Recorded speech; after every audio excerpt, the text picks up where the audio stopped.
شہر آشوب.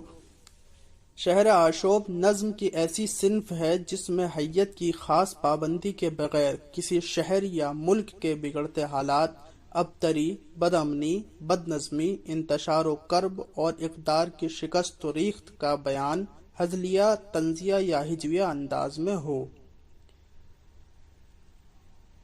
دوسرا پوائنٹ، شہر آشوب کے لیے کوئی مخصوص حیت متعین نہیں، یہ عموماً مخمس، مسدس، قطع، رباعی، مثنوی اور قصیدے کی حیت میں لکھے گئے ہیں.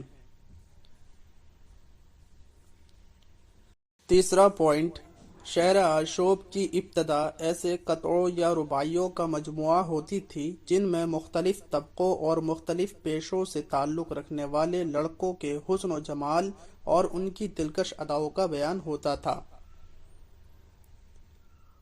چوتھا پوائنٹ، 18ویں صدی عیسوی کے اوائل سے اردو میں شعر آشوب کی روایت شروع ہوئی تھی.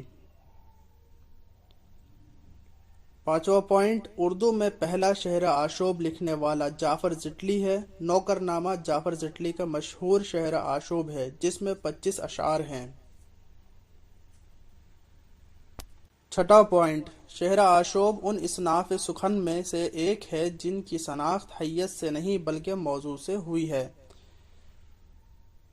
شعر آشوب کی مثال: پڑے جو کام انہیں تب نکل کے کھائی سے، رکھے وہ فوج جو موتی بھرے لڑائی سے، پیادے ہیں سو ڈرے سر مڑاتے نائی سے، سوار گر پڑے سوتے میں چارپائی سے.